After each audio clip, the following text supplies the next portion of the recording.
What's going on, everybody? So now that the football season is here, I can officially say that we will now have Browns After Dark Sunday night, Monday night, and if that is not enough for you, we got another one on Thursday. So if you've ever said to yourself, hey, I wonder where I can meet with people and talk about the Browns, that is the place for you. Check us out at Browns After Dark on Twitter. The link will be in the description down below.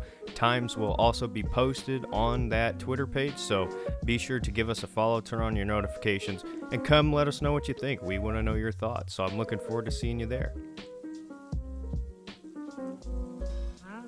We are going to shift gears and talk about the unfortunate New Year's Eve this. Listen, we've talked a lot on this podcast, with us even being a Browns podcast. We like to dive into the world of college football a little bit. College football playoffs happened, and it was, the first game, right? TCU, Michigan. Everybody was kind of assuming that Michigan was going to throttle TCU, and guess what? It was quite the opposite. So that game went how it went. You got anything on that game first? Yeah, I do. I mean, good for Michigan for fighting till the end, but at the same token, you can't throw that many interceptions. You can't fumble on the goal line right before you're about to cross into the plane and expect to win. It just can't happen. I mean, what was it? 2 pick sixes and then the fumble on the goal line? That's 18 points. 21 points if you actually kick field goals that you fumbled away there. You didn't deserve to win the game because that happened. But still to show resiliency to fight back like that, good on Michigan. But still can't win the big game. So and now there's rumors that Jim Harbaugh is going to take NFL. a job. So I know there's rumors about that every year, but it kind of feels, last year I felt like it was over, but this year it's kind of like, well, they beat Ohio State 2 years in a row. What more? Yeah, I believe it was when Mike McDaniel was going to Florida. The rumors were Jim Harbaugh. I feel like that was the rumor, but I'm not sure. Yeah, I don't know. But for me, just quickly on that Michigan game, I didn't get to see all of it. I got bits and pieces of it, but it kind of felt like an old, prime years of me watching Ohio State, Michigan, when it was it was back and forth, but we just kept putting it to them, but it was a dogfight. I don't know. It was a very entertaining game to watch, to say the least. And then 8 o'clock kickoff. Ohio State, number 4 versus number 1, Georgia Bulldogs. Oh, boy. Well, there's a couple things for us here to talk about, Tristan. Yeah. There's a couple different storylines because we have talked about the quarterbacks for the NFL draft and have kind of judged them, multiple different ways. I have said hurtful things to CJ Stroud while also defending CJ Stroud at the same time. So we'll have to dive into that after we talk about this game as a whole. But Tristan. Yeah. Boy, oh boy. A lot of people thought that Georgia might roll Ohio State, and they found their balls, right? I said they don't have any balls on this team. They found them. Yeah. Well, in first things first, you said some hateful things about CJ Stroud. You also said some hateful things about Will Levis. And I'm not going to let you live it down. All right. Listen, put some respect on Will Levis's name. All right. But no, I'm serious. But seriously though, looking at this game, right. Man, Ohio State, they felt like they were taking advantage of their opportunities while not necessarily having a full grasp of control on the game. And that, for me, was such a unique feeling because they were executing and they were deserving what they got, but it never felt like they controlled the game, right? And at least for me, I'll say that for me. But the fact that they pushed that Georgia team to its limits, that Georgia team is a very good Georgia team. I mean, they went completely undefeated last year. I don't think they lost a single game, did they? Or did they lose? Did they lose I don't believe so. I championship think they were to undefeated. SEC championship to Alabama? Or am I thinking about a different year? I think you're talking about a different year. I don't know. But either way, I mean, you're talking about a football team that is undisputedly the best in the country, Georgia. I mean, I know I said that Michigan probably deserved the 1 seed way back when. No. I lied.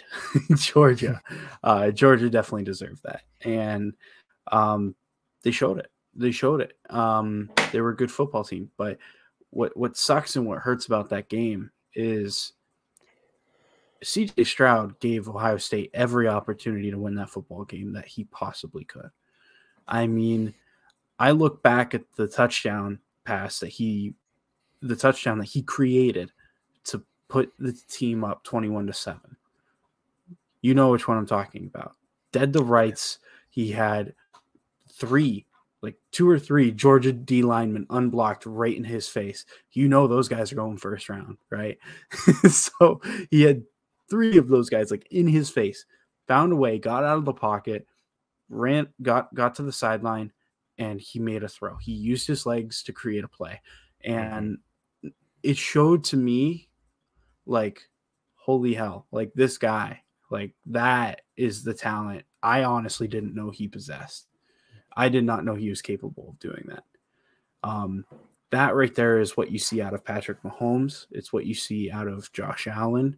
It's what you see out of the creme de creme in the NFL. And he showed that he was able to pull it off. And make it look fairly easy, honestly. Guys were literally right in his face, and he it looked like they didn't even touch him. Oh my gosh! And the fact that he kept Where's his eyes this guy downfield, been all year? Yeah, where's this guy been all year? Yeah, and honestly, he came out and he showed he deserves to be the first overall pick. And I know I ranked Will Levis ahead of him. I'm not saying that just because of the last game I would be moving CJ Stroud up. For me, I've got them. It's close for me, honestly. I know you think it's disrespectful that I have Will Levis this high. I want you to watch his film, look at his footwork, look at his arm, everything in motion, everything in action. But for me, it's just, he showed that he should be the first overall pick. Let me say that.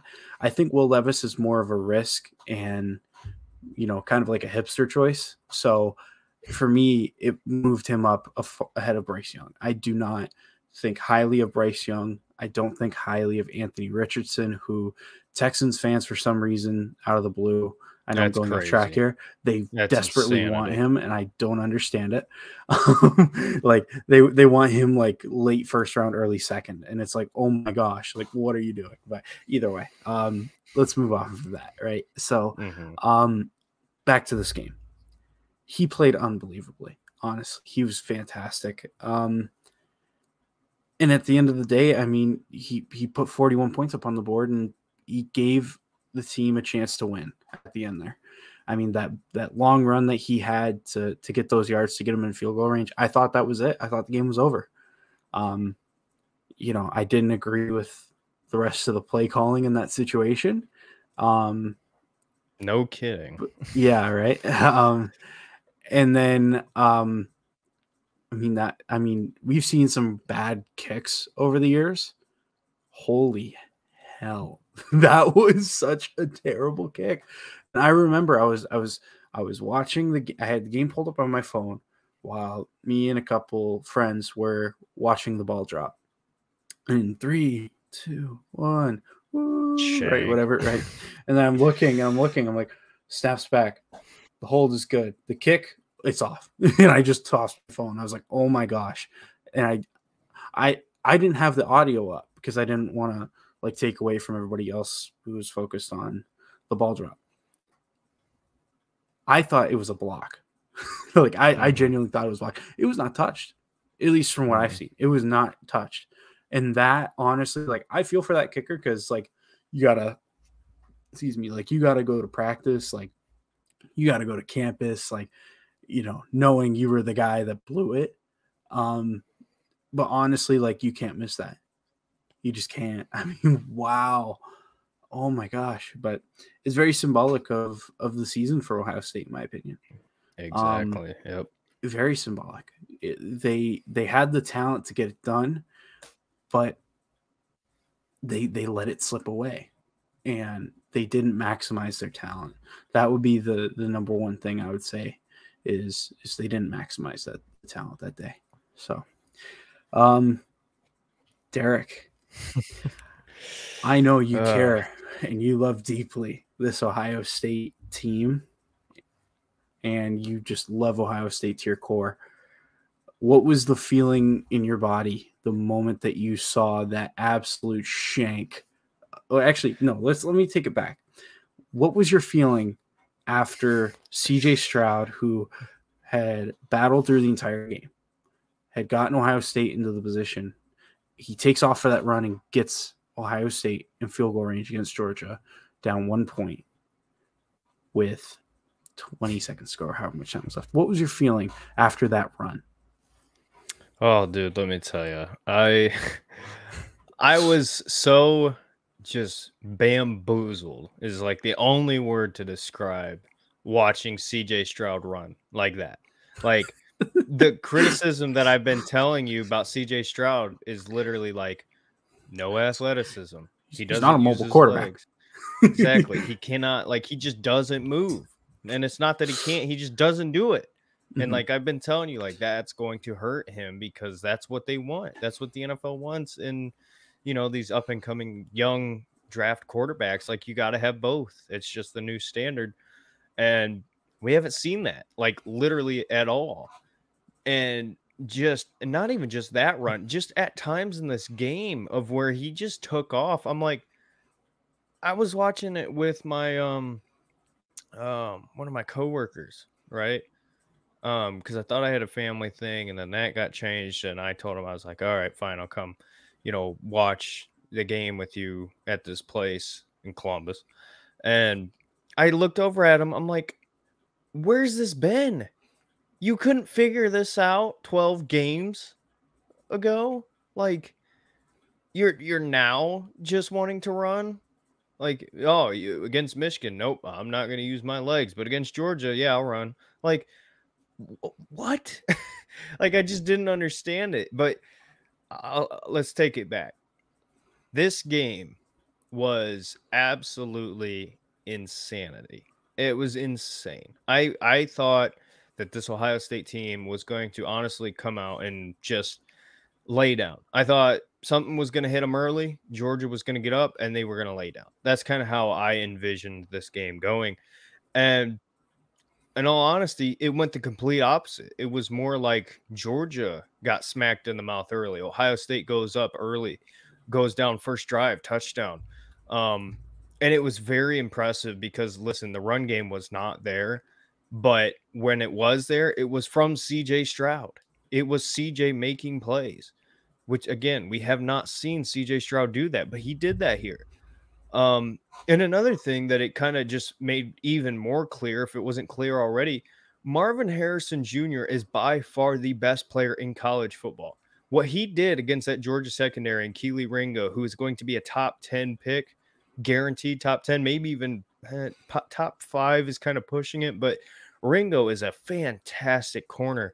And Marvin Harrison Jr. was dominating, like legitimately dominating the Georgia secondary, stacked full of NFL players.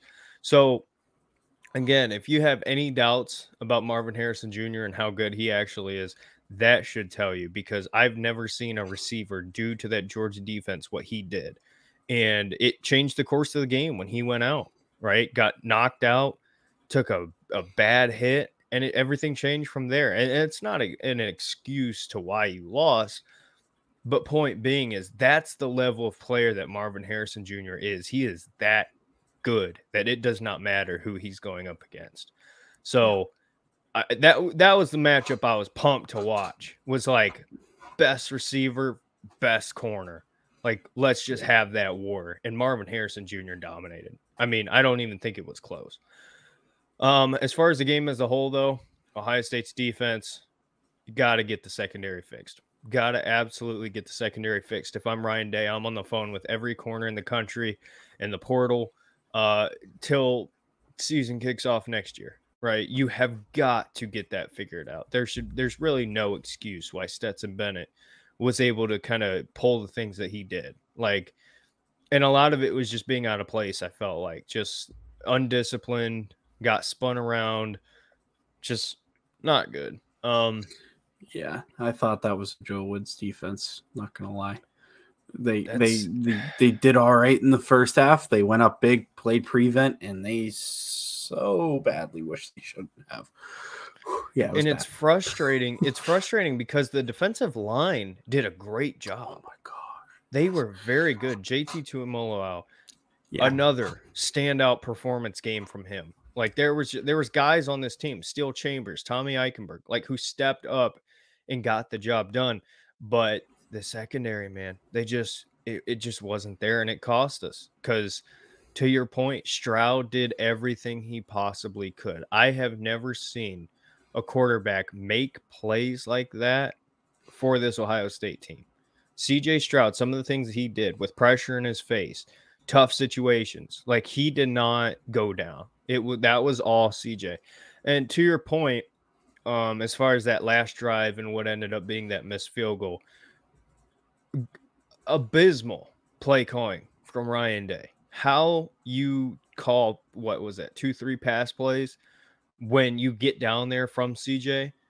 Like, bro, you're right there and you're going to risk taking a sack. At one point, CJ was running for his life to get that ball out just to not take a sack. Like, honestly, Ryan Day deserved to lose the game based on just that situation right there. Like, how, as the offensive play caller, you don't run the ball. I do not understand. And yeah, the run game's not great. It's not been great all year. I understand that. But at the same time, you you're in position to win. All you got to do is just not mess it up. Like yeah. get 2-3 yards. Who cares? In what I would have liked to see, honestly, there out if they weren't going to run the football, if they thought that, you know what, the box is way too stacked, we can't run the football here, or we're going to lose yardage. Do designed rollouts where by the time he's going to make a throw, like by the time the routes develop, he's already outside the tackle box, so he can just chuck it away if he needs to. You know, I almost would have liked that because that's a safe risk, I think, in my opinion. I would have liked to see that, honestly. It's kind of been part of my issue with Stefanski with some of his play calling on fourth down and I shouldn't say fourth down actually, but in critical situations, there are safe risks he just doesn't take. And you know, I'm with you. I didn't like the play calling there. If you would have gotten 10 more yards, maybe the kicker feels better about his position. And he's able to make that kick. I mean, still, but yeah, sorry, go ahead. You keep going. No, you're good. I was just gonna mention I've said it a couple times on here, but I don't talk to him regularly, but I've talked to him a couple times. Somebody who works directly with the players at Ohio State. You know, I won't give obviously what he does away, but just so happened that he came into where I work 2 days after the game, or what was it, a day after the game, whatever. And he goes, "Yeah, I just talked to Noah Ruggles earlier today. He's in good spirits, but like he's being attacked. Like he's getting threats, and people are just because he goes he was going to deactivate like all his accounts on social media and stuff just for a while, but he decided not to. And he said he's getting like heavily attacked. And I'm not surprised because, listen, I see this fan base daily, and I have never hated Ohio State fans more than I do in the last year, just because I get to see them all the time. And but yeah, man, you can't expect a college kicker to be making 50-yard field goals. And that's why so much of it for me comes down to Ryan Day. Like you really put Noah Ruggles in a bad spot, and he's been perfect for the most part all year long. But it's the nature of the beast. Everybody's going to criticize him. Everybody's going to blame him. But it's not his fault. I put responsibility on Ryan Day for the ending of that game. But CJ Stroud, let's kind of shift gears before we talk about the Browns. In my opinion, that game single-handedly has risen his draft stock dramatically, because every criticism that I've had of CJ Stroud, and Tristan, we've talked about it at length, he showed quite the opposite, right? Never runs, can't use his legs. Well, he did it big time situations, right? Where he took off and ran. Never seen that, but he did it then. Decision making. He was spot on every single throw. Every time that ball was out of his hands, it was where it was supposed to be. And just the difficulty of the throws too. Like the play, I can't remember if it was the first touchdown or later on in the game, where CJ, he drops back in the pocket, feels pressure on his left, rolls out, spun out of it, perfect timing, beautiful pocket presence, and just awareness. I just speechless on how well he kind of orchestrated the offense and orchestrated being in the pocket and moving within the pocket. Because that's something I love to talk about, because a lot of people don't understand. Like they think it's just about, hey, throw it to player X, throw it to player Y. Like it's not as simple as that. It's not Madden. You don't see somebody coming. That's just something you got to kind of feel and understand in your head, that clock that's going down. Hey, I got 1 second, 2 second. Okay, somebody's coming. All game long, CJ was able to just get out of pressure, right? And when he didn't, it was unavoidable. But everything that he could do, he did. And that play where he spun out, rolled right, I was like, oh boy, what's about to happen? Finds Marvin Harrison in the corner of the end zone for the touchdown. I'm like, brother, like, bro, where CJ? Like, CJ, listen, I know I've said a lot of critical things of you, and Tristan, you have as well. Bro, if you played like this all year long, you would have won the Heisman by week 3. Like this year, the Heisman was so winnable. I just don't get it. But I think, kind of to the point here, I think his draft stock has completely risen. And Tristan, based on what you've said so far, I think you agree as well. Yeah. He showed up and played his best game when his team needed him the most, and it just so happened to be against the best team in the country. I mean, honestly, like as close to a perfect performance as you can get. Really, it was amazing. And I've never been high on Bryce Young. I always thought he's overrated for what he is. I think he's very much kind of like a Tua, where he's not asked to do so much in this Alabama offense. And, he's not – I question Alabama quarterbacks because they're never under pressure, right? It's always going to be a run-first team. It's always going to be a run-first team. And so it's going to affect how teams have to play you. And you're going to have the best running game in the country. You're going to have the best offensive line in the country, or one of them at least. So it makes things a lot easier for you. And you can see that with Bryce Young. Like, he always has a clean pocket, always. And that's a luxury you don't get in the NFL. You don't get 4, 5, 6 seconds to throw the ball without pressure. It just doesn't exist in the NFL. And so I have serious concerns about Bryce Young, and there's a lot of risks associated with Bryce Young. With CJ Stroud, I mean, he showed he can be that guy. He really did. It's never easy going up against a team like Georgia, and he made it look easy. So that was an NFL defense, right? Yeah. If you're judging these college quarterbacks and just college players in general, like, identify who the NFL players are, right? We know that Keely Ringo is going to be an NFL corner, and a damn good one at that. Marvin Harrison Jr. embarrassed him. That's an NFL corner that he just embarrassed, right? Yeah. CJ Stroud, you know he's going to be an NFL quarterback. He's going up against a defense loaded, absolutely loaded top to bottom with NFL caliber defensive players. And he embarrassed them, like, for the most part. So to say, and it goes both ways too. I mean, you know, Georgia scored on us, but no, I don't think our defense is necessarily NFL loaded like it has been in the past. But the point being, right, you know, you kind of judge these players based on these big moments, right? That's kind of like you want to go way back, right? That's kind of my criticism with Sam Darnold. It was like, hey, anytime he faced top tier defensive talent, it was not pretty, was not great. And so far, you see how his career's shaken out. He's been, you know, backup, bounced around. Like, it's not easy to identify and evaluate players in college football, but the easiest way that in my opinion, and again, I'm no expert, I'm an idiot with a microphone in front of me, right?